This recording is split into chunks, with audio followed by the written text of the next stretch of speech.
नमस्कार मित्रांनो, welcome to MPSC point. मित्रांनो, 16 जूनला तुमची MPSC संयुक्त गट ब आणि गट क पूर्व परीक्षा 2024 होणार आहे. तर या परीक्षेसाठी आयोगाचे लेटेस्ट पेपर आपण ॲनालिसिस केलं पाहिजे. मग आयोगाचे लेटेस्ट झालेले पेपर कोणते? तर MPSC ग्रुप बीचे जे मेन्स झाली बघा 2023ची ते पेपर, तसेच ग्रुप सीची जी मेन्स झाली ते पेपर तुम्हाला चांगल्या प्रकारे ॲनालिसिस करावं लागणार आहे. म्हणजे आयोगाचा लेटेस्ट ट्रेंड तुम्हाला समजेल आणि आयोगाने कोणत्या टॉपिकवरती प्रश्न विचारलेले आहे, प्रश्नाची डेप्थ किती आहे व त्यासंबंधी अधिक माहिती आपल्याला या व्हिडिओमध्ये बघायला मिळणार आहे. या व्हिडिओमध्ये आपण महाराष्ट्र अराजपत्रित सेवा गट व मुख्य परीक्षा 2023चा पेपर क्रमांक 2 जो आहे सामान्य अध्ययन व बुद्धिमत्ता चाचणी, जो की PSI STI ASO या तिघही पोस्टसाठी एकच पेपर होता. तर तो पेपर आपण आजच्या या व्हिडिओमध्ये ॲनालिसिस करणार आहोत. त्यातील स्पेसिफिकली मी म्हणेल की आपण हिस्ट्रीचं फक्त ॲनालिसिस या व्हिडिओमध्ये करूया. असं आपण सगळ्या सब्जेक्टचं करणार आहोत. त्यामुळे एकाच व्हिडिओमध्ये न करता आपण वेगवेगळे व्हिडिओ त्यासाठी अपलोड करणार आहोत. या व्हिडिओमध्ये हिस्ट्रीचं डिटेल ॲनालिसिस आपण करणार आहोत. चला तर आजच्या व्हिडिओला सुरुवात करूया.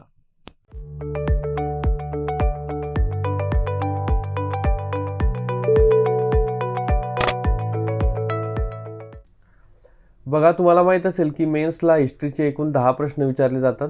त्यापैकी पहिला प्रश्न बघा, खालील विवरणावरून क्रांतिकारक ओळखा. पुणे जिल्ह्यातील गदर पक्षाचे प्रमुख कार्यकर्ते मेकॅनिकल इंजिनिअरिंगचे शिक्षण घेण्यासाठी अमेरिकेला गेले, लाहोरच्या तुरुंगात फाशी देण्यात आली आणि लाहोर कटात सहभाग. बघा, आता याचा जो टॉपिक आहे, या प्रश्नाचा जो टॉपिक आहे तो सशस्त्र क्रांतिकारी चळवळ आहे. म्हणजे आयोगाला बघा प्रिलिमला देखील हा फेवरेट टॉपिक आहे आयोगाचा आणि मेन्सला देखील फेवरेट आहे. त्यामुळे यावरती नक्की प्रश्न येतो म्हणजे येतोच.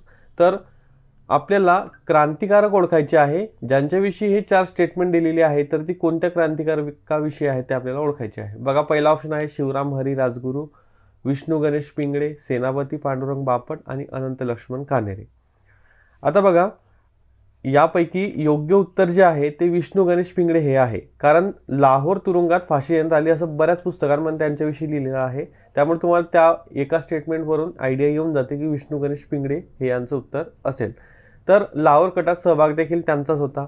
बघा, यांच्याविषयी थोडी माहिती तुम्हाला सांगतो की हे पुण्याच्या शिरूर तालुक्यातील तळेगाव डमढेरे गावी यांचा जन्म झाला होता. शिरूरमधील तळेगाव डमढेरे.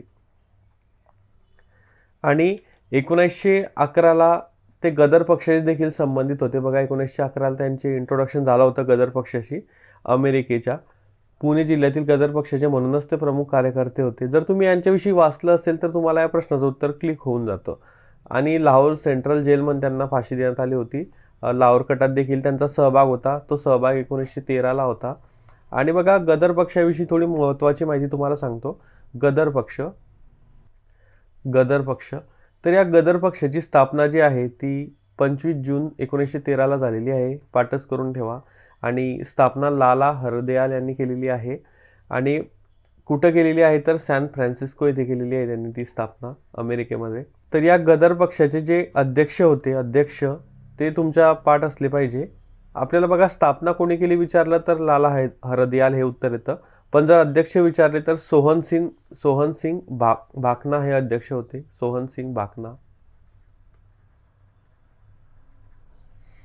आणि महासचिव जर विचारलं तर महासचिव कोण होते? हरदयाल होते. तुम्हाला ही महत्त्वाची माहिती का सांगतो आहे, कारण बघा, प्रश्नांचं ॲनालिसिस करणं म्हणजे नेमकं काय, तर पहिल्यांदा प्रश्न कोणत्या टॉपिकवरती विचारला आहे ते बघणं, त्यानंतर त्यामध्ये ऑप्शन्स कोणकोणते आहेत ते बघणं, ऑप्शन्स बघितल्यानंतर प्रश्नाची डेप्थ किती आहे, म्हणजे प्रश्न नेमका कसा विचारलेला आहे, काय नेमकं प्रश्नाची डिमांड आहे ते ओळखणं, आणि त्याच्या ऑप्शनविषयी म्हणा किंवा त्या प्रश्नाविषयी अधिकची माहिती जी आहे ती तिथंच लिहून ठेवून लक्षात ठेवणं. किंवा तुम्ही डायरेक्टली पाठ देखील करू शकता. पुस्तकांमध्ये वाचताना तुमच्या लक्षात येतं की आपण हा प्रश्न आलेला होता आणि त्याच्याविषयी ही माहिती महत्त्वाची आहे. आता बघा, जेव्हा देखील यापैकी कुठलेही स्टेटमेंट रिपीट होईल किंवा विष्णू गणेश पिंगळे नाव दिसेल तुम्हाला, तेव्हा या सर्व गोष्टी तुम्हाला आठवतील जर येणाऱ्या परीक्षांमध्ये प्रश्न आला तर. आणि एलिमिनेशन देखील करू शकतात तुम्ही, कारण यापैकी कुठलेही स्टेटमेंट रिलेटेड नसलं तर विष्णू गणेश पिंगळे हे नाहीत असं तुम्ही एलिमिनेशन करू शकतात. सेनापती पांडुरंग बापट यांचं देखील इंजिनिअरिंग झालेलं आहे. पण बघा, या 2 ऑप्शनमध्ये तुम्हाला कन्फ्युजन होऊ शकतं. पण लाहोर कटाशी संबंधित विष्णू गणेश पिंगळे हे होते, म्हणून या प्रश्नाविषयी एवढी सर्व माहिती जी आहे ती महत्त्वाची आहे. पुढच्या प्रश्नाकडे जाऊया आपण. पुढचा प्रश्न बघा, अगदी इझी प्रश्न होता. समाजसुधारकांनी केलेल्या कार्याविषयी आपल्याला जोड्या लावायच्या होत्या. तर अगदी इझी प्रश्न आहे बघा. गोपाळ हरी देशमुख यांचं जे आहे बघा ते अर्थशास्त्राविषयी किंवा भारताची लक्ष्मी याविषयी स्टेटमेंट त्यांचे बरेच आहेत. तर गोपाळ हरी देशमुख यांची जोडी लक्ष्मी ज्ञान ग्रंथाचे लेखन केले त्यांनी, याच्याशी लागते. त्यानंतर विष्णुबुवा ब्रह्मचारी भावार्थ सिंधू. बघा तुम्ही जर एक जोडी व्यवस्थित लावली लक्ष्मी ज्ञान, तुम्हाला कन्फर्म माहीत असेल की गोपाळ हरी देशमुख यांनी या ग्रंथाचं लेखन केलेलं आहे. तर तुम्ही एचं 2 लावून बघा. इथं एकच ऑप्शन तुम्हाला दिसतो, ऑप्शन नंबर 3. तोच तुम्ही करेक्ट डायरेक्टली ऑप्शन परीक्षेमध्ये देऊ शकतात, एक जरी कन्फर्म माहीत असलं तरी. आणि बाकी जरी बघितलं तुम्ही तर यामध्ये सर्व इझी आहे बघा. बेहरामची मलबारी सेवा सदनची स्थापना केली होती आणि विष्णुशास्त्री पंडित यांनी पुनर्विवाह उत्तेजक मंडळी सभेची स्थापना केली होती. बघा इथं पुनर्विवाह उत्तेजक मंडळी विष्णुशास्त्री पंडित आहे. आता बघा एक विधवा विवाह उत्तेजक मंडळी जी आहे, विधवा विवाह उत्तेजक मंडळी,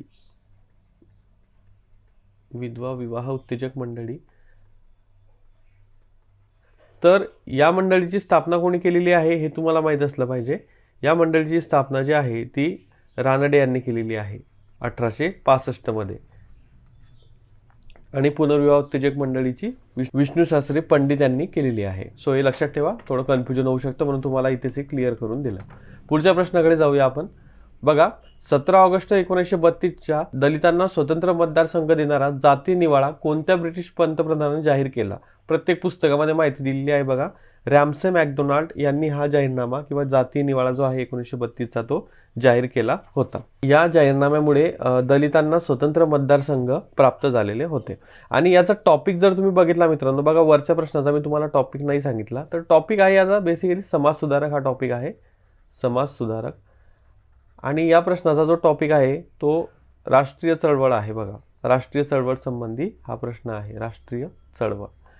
तर जातीय निवाडा जो आहे त्याविषयी आपण थोडी माहिती बघूया. बेसिकली एवढंच महत्त्वाचं आहे, ही तारीख पाठ ठेवा 17 ऑगस्ट. कुठे कुठे 16 ऑगस्ट दिली आहे पुस्तकामध्ये, पण आयोगानुसार 17 ऑगस्ट ही तारीख आहे. 17 ऑगस्ट 1932 रोजी दलितांना स्वतंत्र मतदारसंघ देण्याचा जातीय निवाडा रॅमसे मॅकडोनाल्ड यांनी जाहीर केला. हे स्टेटमेंट पाठच करून ठेवा. आणि या निवाड्याच्या विरोधामध्ये मित्रांनो एक उपोषण झालं होतं. त्या उपोषणामुळे पुणे करार जो आहे 24 सप्टेंबर 1932चा पुणे करार करण्यात आला, पुणे करार. आणि या पुणे कराराद्वारे जातीय निवाड्यामध्ये घटनादुरुस्ती करण्यात आली. कारण जातीय निवाड्याला बऱ्याच काँग्रेसच्या नेत्यांचा विरोध होता, त्यामुळे हा पुणे करार करण्यात आला आणि घटनादुरुस्ती करण्यात आली. पुढचा प्रश्न बघूया आता. बघा प्रश्न जे आहेत काही आता हे वृत्तपत्र टॉपिकवरती आहे. वृत्तपत्रावरती कन्फर्म प्रश्न येतो आणि त्यामध्ये मुकुंदराव पाटील असतील, श्रीपतराव शिंदे यासारखी नावं पुन्हा पुन्हा रिपीट होत असतात. मग आता मुकुंदराव पाटील यांची जोडी कन्फर्म सर्वांना माहीत असते की दीनमित्र यांच्याशी लागते. मग डीचं 2 आहे, 2 ऑप्शनमध्ये आपल्याला डीचं 2 असं दिसतं. मग पुन्हा आपण काय करायचं, कन्फर्म करायचं अजून आपल्याला कोणकोणतं माहीत आहे यापैकी. पहिल्यांदा नॉलेजने प्रश्नाकडे जायचं. नॉलेजने नसतील जाता येत तर आपण मोस्ट कॉमन ऑप्शनने देखील जाऊ शकतो. पण शक्यतो नॉलेज जर आपला होत असेल तर ते मोस्ट कॉमन वगैरे असं कुठलंही काही करण्याची गरज नाही. वीरेश्वर छत्रे बघा यांचं तुम्हाला माहीत असेल न्यूजपेपर ज्ञानसिंधू हे आहे. श्रीपतराव शिंदे यांचं विजयी मराठा आहे आणि कृष्णाजी रानडे यांचं ज्ञानप्रकाश आहे. मग एची जोडी 4ला लागते, बीची जोडी 3ला लागलेली आहे, सीची जोडी 1ला लागलेली आहे आणि डीची जोडी 2ला लागलेली आहे. म्हणून ऑप्शन नंबर 3 इथे तुमचा करेक्ट होतो. बघा आता वृत्तपत्र जे आहे मी तुम्हाला सांगेल की तुम्ही सर्व जे वृत्तपत्र आहे त्यापैकी जे महत्त्वाची आहे की जी इथे विचारलेली आहे किंवा जी वारंवार तुम्हाला प्रिलिम्सला मेन्सला विचारली जातात तर ती तुम्ही लक्षात ठेवलीच पाहिजे. किमान PYQs तरी तुमचे पाठ असायला पाहिजे. दुसरं वृत्तपत्र नसले तरी यापैकीच एक नाव पुन्हा रिपीट होतं आणि त्याचं वृत्तपत्र कन्फर्म माहीत असेल तर प्रश्न आपल्याला सुटतो. पुढचा प्रश्न बघा. इंग्लिश राज्यात पोटभर अन्न मिळत नाही हा लेख कोणत्या समाजसुधारकाने लिहिला? बघा आता हा याच्यावरून म्हणजे हा प्रश्न कसा सुटतो बघा, याच्यावरून लॉजिक लावायचा की कोणता समाजसुधारक वृत्तपत्रांशी संबंधित होता. म्हणजे लेख कोण लिहिणार आहे ज्याचा वृत्तपत्रांशी संबंध आहे तो. मग यातील जर तुम्ही तसा ऑप्शन बघितला तर आगरकर हे तुम्हाला दिसतात. केसरी व मराठामध्ये त्यांनी लेखन केलेलं आहे. मग आगरकरांनीच अशा प्रकारचे बरेच लेख लिहिलेले आहे. त्यापैकी मी तुम्हाला काही लेख सांगतो देखील. बघा गोपाळ गणेश आगरकर हे या प्रश्नाचं योग्य उत्तर आहे. यांचा जन्म 1856 मध्ये झाला होता. त्यांच्याविषयी थोडी माहिती तुम्हाला सांगतो. आणि 1895 मध्ये त्यांचा मृत्यू झाला होता. तर यांचा जन्म कुठे झाला होता? टेंभू सातारा येथे झाला होता. टेंभू साताऱ्याचा यांचा जन्म आहे गोपाळ गणेश आगरकर यांचा. आणि त्यांनी BA केलेलं होतं, हे जनरल लक्षात ठेवा. त्यांनी BA कंप्लीट केलं होतं. केसरी मराठा या वृत्तपत्रातून त्यांनी समाज प्रबोधनाचं कार्य केलं. आणि जे न्यू इंग्लिश स्कूल होती बघा, न्यू इंग्लिश स्कूल लोकमान्य टिळकांची, तर त्यांच्या स्थापनेमध्ये त्यांचा सहभाग होता आगरकरांचा. आणि 1888 मध्ये त्यांनी सुधारक हे वृत्तपत्र सुरू केलं होतं, हे देखील लक्षात ठेवा. आणि म्युन्सिपल हौद व ब्राह्मणावर गदा हा त्यांचा लेख एक महत्त्वाचा आहे. म्हणजे जर हा लेख विचारू शकतात तर तो देखील विचारू शकतात कोणत्या समाजसुधारकाचा आहे. हा म्युन्सिपल हौदचा जो लेख आहे तो त्यांनी 1893 मध्ये लिहिला होता मित्रांनो. आणि शहाण्यांचा मूर्खपणा हा देखील त्यांचाच लेख आहे. 1892 ते 95 मध्ये एक महत्त्वाची गोष्ट आहे बघा, 1892 ते 95 मध्ये ते फर्ग्युसन कॉलेजचे प्राचार्य म्हणून त्यांनी काम केलेलं होतं, हे लक्षात ठेवा. कोणी केलं होतं? तर गोपाळ गणेश आगरकर यांनी 1892 ते 95 मध्ये फर्ग्युसन कॉलेजचे प्राचार्य म्हणून काम केलं होतं. यांची ओळख जी आहे मित्रांनो ती अशी आहे की देव न मानणारा देवमाणूस अशी यांची ओळख आहे. देव न मानणारा देवमाणूस, कारण त्यांना मूर्तीपूजा वगैरे मान्य नव्हती. देव न मानणारा देवमाणूस अशी त्यांची ओळख आहे. असं विचारू शकतात डायरेक्टली की देव न मानणारा देवमाणूस कोणाला म्हटले जायचं? तर गोपाळ गणेश आगरकर यांना. पुढचा प्रश्न बघूया आपण आता. 20 जुलै 1924 रोजी स्थापन झालेल्या बहिष्कृत हितकारणी सभेच्या कार्यकारी मंडळाचे सेक्रेटरी खालीलपैकी कोण होते? बघा, आता पूर्ण ही जी सभा आहे त्याचं तुम्हाला पूर्ण डिटेल माहीत असलं पाहिजे. अध्यक्ष कोण होते, त्यानंतर कार्यकारी अध्यक्ष कोण होते, ब्रीदवाक्य काय होतं, सेक्रेटरी कोण होते. जेव्हा हे सर्व माहीत असेल तुम्हाला तेव्हा तुम्हाला या टॉपिकवरती जो काही प्रश्न येईल तो तुम्हाला नक्की येणार आहे.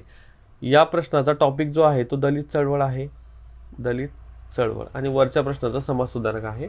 दलित चळवळवरती हा प्रश्न विचारलेला आहे. हे स्टेटमेंट लक्षात ठेवा, तारीख लक्षात ठेवा. 20 जुलै 1924 रोजी बहिष्कृत हितकारणी सभेची स्थापना झाली होती. त्यातील कार्यकारी मंडळाचे सेक्रेटरी आपल्याला विचारलेला आहे. संपूर्ण जी कार्यकारिणी आहे ती तुम्हाला माहीत असायला हवी. मी तुम्हाला एक एक जी महत्त्वाची माहिती आहे ती सांगतो. बघा, या बहिष्कृत हितकारणी सभेचे अध्यक्ष जर तुम्हाला विचारले तर अध्यक्ष कोण होते? चिमनलाल सेटलवाड. चिमनलाल सेटलवाड हे या बहिष्कृत हितकारणी सभेचे अध्यक्ष होते. कार्यकारी अध्यक्ष जर तुम्हाला विचारले, कार्यकारी अध्यक्ष तर डॉक्टर बाबासाहेब आंबेडकर हे होते. आणि या संघटनेचे सेक्रेटरी जर तुम्हाला विचारले, सभेचे सेक्रेटरी विचारले तर सीताराम शिवतरकर हे होते सेक्रेटरी. ओके, आणि तुम्हाला इथे सेक्रेटरीज विचारले आहे, त्यामुळे हे या प्रश्नाचं योग्य उत्तर आहे. याचं ब्रीदवाक्य जर तुम्हाला विचारलं मित्रांनो बहिष्कृत हितकारणी सभेचं, तर ते शिका संघर्ष करा संघटित व्हा असं आहे. शिका, संघटित व्हा आणि संघर्ष करा असं ब्रीदवाक्य या संघटनेचं होतं. आणि बघा, या संघटनेद्वारा एक महत्त्वाची गोष्ट घडलेली ती म्हणजे 1924 मध्ये स्थापना झाली आणि 25 मध्ये त्यांनी सोलापूरमध्ये पहिलं वसतिगृह स्थापन केलं. त्या वसतिगृहाचं नाव जे होतं ते सरस्वती वसतिगृह असं होतं. अशा प्रकारे या प्रश्नाविषयी डिटेल माहिती आहे. पुढच्या प्रश्नाकडे जाऊया आपण.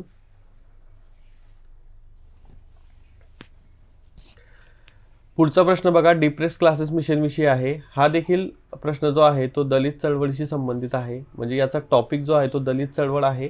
ॲनालिसिस कसं करायचं तर या प्रकारे करायचं. पहिल्यांदा प्रश्न बघायचा, त्यानंतर कुठल्या टॉपिकवरती आहे ते लक्षात घ्यायचं, त्यानंतर प्रश्नामध्ये काय विचारलेलं आहे ते लक्षात घ्यायचं. बघा, आता इथं काय विचारलेलं आहे, विधाने कोणती बरोबर आहेत. मग इथं बघा, जर अशा प्रकारचा प्रश्न असला ज्यामध्ये 4 विधानं दिलेली आहेत आणि ऑप्शनमध्ये असे 3 विधानं तुम्हाला दिलेली आहे बरोबर असलेली, तर समजून जायचं की यामध्ये फक्त एकच विधान चुकीचं आहे. मग आता जर तुम्ही बघितलं डिप्रेस क्लासेस मिशन आहे, तर याचा राजकीय संघटनेची स्थापना करणे याशी कुठलाही संबंध नव्हता. राजकीय संघटनांचा आपण वाचताना कुठेही आपल्याला यासंबंधी उल्लेख दिसत नाही. म्हणून जर आपण ड इग्नोर केलं तर इतर ऑप्शन अ, ब आणि क फक्त हे बरोबर येतात. म्हणजे डिप्रेस क्लासेस मिशनचं अस्पृश्यांना नोकऱ्या मिळवून देणे हे उद्दिष्ट असणारच आहे. सार्वजनिक धर्माचे शिकवण देणे हे देखील उद्दिष्ट असणार आहे. अस्पृश्यांसाठी शाळा, उद्योग, दवाखाने आणि वसतिगृह स्थापन करणे देखील उद्दिष्ट आहे. पण राजकीय संघटना स्थापन करणे हे कुठेतरी आपण वाचलेलं नसतं किंवा आपल्याला एक लॉजिक देखील बिल्ड झालेला आहे आता की अशा प्रकारच्या प्रश्नामध्ये एकच ऑप्शन चुकीचा असतो. त्यामुळे तो चौथा ऑप्शन ते चुकीचा आहे, चौथं स्टेटमेंट चुकीचं आहे आणि 3 नंबरचा ऑप्शन करेक्ट येतो. मग डिप्रेस क्लासेस मिशन विषयी थोडी माहिती तुम्हाला सांगतो. बघा, डिप्रेस क्लासेस मिशनची स्थापना जी आहे ती कोणी केली होती, तर विरा शिंदे यांनी केली होती. विठ्ठल रामजी शिंदे यांनी डिप्रेस क्लासेस मिशनची स्थापना केली होती. तारीख तुम्हाला पाठ असायला हवी, 12 ऑक्टोबर 1906 रोजी. आणि कुठे केलेली होती, तर मुंबई येथे त्यांनी या डिप्रेस क्लासेस मिशनची स्थापना केली होती. 1912 मध्ये बघा पुणे येथे अस्पृश्य व ब्राह्मणांच्या जेवणाचा सहभोजनाचा कार्यक्रम त्यांनी या सभेद्वारे किंवा या मिशनद्वारे आयोजित केलेला होता. म्हणून डिप्रेस क्लासेस मिशनची स्थापना कोणी केली, वर्ष काय आहे, कुठे केली, आणि हा जो सहभोजनाचा कार्यक्रम आहे त्याचं वर्ष, एवढं सर्व लक्षात ठेवा. आणि इथं जी स्टेटमेंट दिलेली आहे ती त्याची उद्दिष्टे म्हणून तुम्ही लक्षात ठेवू शकता. नोकऱ्या मिळवून देणे, सार्वजनिक धर्माची शिकवण देणे आणि शाळा, उद्योग, दवाखाने, वसतिगृह स्थापन करणे. पुढच्या प्रश्नाकडे जाऊया बघा.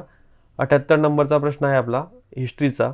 गव्हर्नर जनरल या टॉपिकवरती हा प्रश्न आहे बघा. आता काही प्रश्नांचे टॉपिक समजत नसले तर डायरेक्टली तुम्हाला जे वाटतं आहे की या टॉपिकवरती हा प्रश्न असू शकतो, तर गव्हर्नर जनरल यांच्यावरती हा प्रश्न विचारलेला आहे. गव्हर्नर रिचर्ड टेम्पलने कोणत्या भारतीय नेत्याचा उल्लेख द मोस्ट डेंजरस मॅन असा केला होता, असा प्रश्न आपल्याला विचारलेला आहे त्यांनी.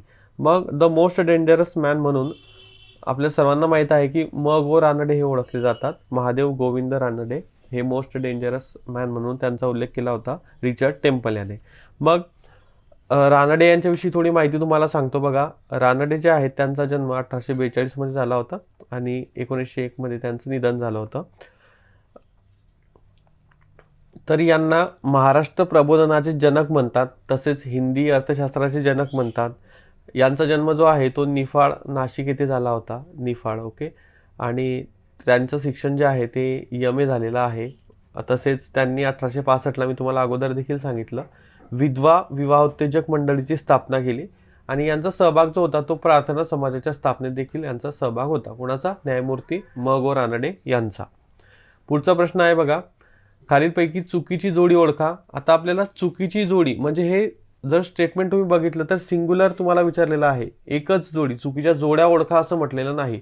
त्यामुळे बघा एक लॉजिकली तुम्ही जाऊ शकतात की ए जोडी चुकीची आहे कारण ते सिंग्युलर ऑप्शन दिलेला आहे. इथं बाकी सर्व बघा BC BD CD दिलेलं आहे. म्हणजे न वाचता देखील तुम्ही हा प्रश्न लॉजिक जर तुमचा बिल्ड झाला असेल तर सॉल्व्ह करू शकतात. तर बघा, सर सय्यद हुसेन संयुक्त भारतीय देशभक्त संघाची स्थापना, हीच जोडी इथे चुकीची आहे म्हणून ऑप्शन नंबर 1 करेक्ट आहे. W हंटर यांचं स्टेटमेंट भारतीय मुसलमान या ग्रंथाचे लेखन, हे बरोबर आहे. थिओडोर मॉरिसन अलीगड कॉलेजचे प्राचार्य होते, बरोबर आहे. रहमत अली मुस्लिमांसाठी स्वतंत्र राष्ट्राचे नाव पाकिस्तान असे सुचवले, हे देखील बरोबर आहे. म्हणून फक्त हे जे आहे पहिलं ते चुकीचं आहे. पुढचा प्रश्न बघा, हा देखील वृत्तपत्रांवरती आहे. वृत्तपत्र बघा, आयोगाने प्रत्येक पेपरमध्ये भाऊ महाजन यांच्याविषयी प्रश्न येतो वृत्तपत्रांविषयी, आणि त्यांचं माहिती तुम्हाला प्रभाकर हे आहे भाऊ महाजन यांचं वृत्तपत्र. सुधारक आगरकर यांचा आहे, अगदी इझी प्रश्न होता हा. डॉक्टर बाबासाहेब आंबेडकर यांचं जनता आहे आणि विनोबा भावे यांचं महाराष्ट्र धर्म आहे. म्हणजे च 4 आहे, च 3 आहे. ऑप्शन नंबर 3 इथे आपला करेक्ट येतो. अशा प्रकारे हिस्ट्रीचे जे 10 प्रश्न आहेत, 10 क्वेश्चन्स आहेत, त्याचा आपण डिटेलमध्ये ॲनालिसिस केलेला आहे आणि तुम्हाला देखील ते इझिली समजलं असेल, कारण अगदी सोप्या भाषेमध्ये जी महत्त्वाची माहिती आहे, तसेच जे करेक्ट ऑप्शन आहे, प्रश्न कसा आहे, याविषयी आपल्याला किती माहिती असायला हवी, कोणती माहिती पाठ करायला हवी, या सर्व डिटेल्स आपण या व्हिडिओमध्ये कव्हर केलेले आहे. मित्रांनो, थोडा आवाज वेगळा येत असेल कारण सध्या सर्दी वगैरे झाल्यामुळे आवाज थोडाफार चेंज झालेला आहे. पण असो, आपण अशाच प्रकारे इतर विषयांचं जे आहे या पेपरचं ॲनालिसिस ते देखील करणार आहोत. त्यामुळे तुम्हाला अगोदर कोणत्या विषयाचं हवं आहे ते तुम्ही मला कमेंट करून सांगू शकतात. नक्कीच त्या विषयाचं बनवण्याचं मी कन्सिडर करेन. या व्हिडिओच्या माध्यमातून तुम्हाला हेच ॲनालिसिस शेअर करायचं होतं. आय होप तुम्हाला हा व्हिडिओ आवडला असेल. व्हिडिओ आवडला असेल तुम्हाला तर तुम्ही व्हिडिओला लाईक करू शकतात. चॅनलला नवीन असाल तर सबस्क्राईब करू शकतात. आजच्या व्हिडिओसाठी एवढेच. भेटूया पुढच्या व्हिडिओमध्ये. Thank you for watching.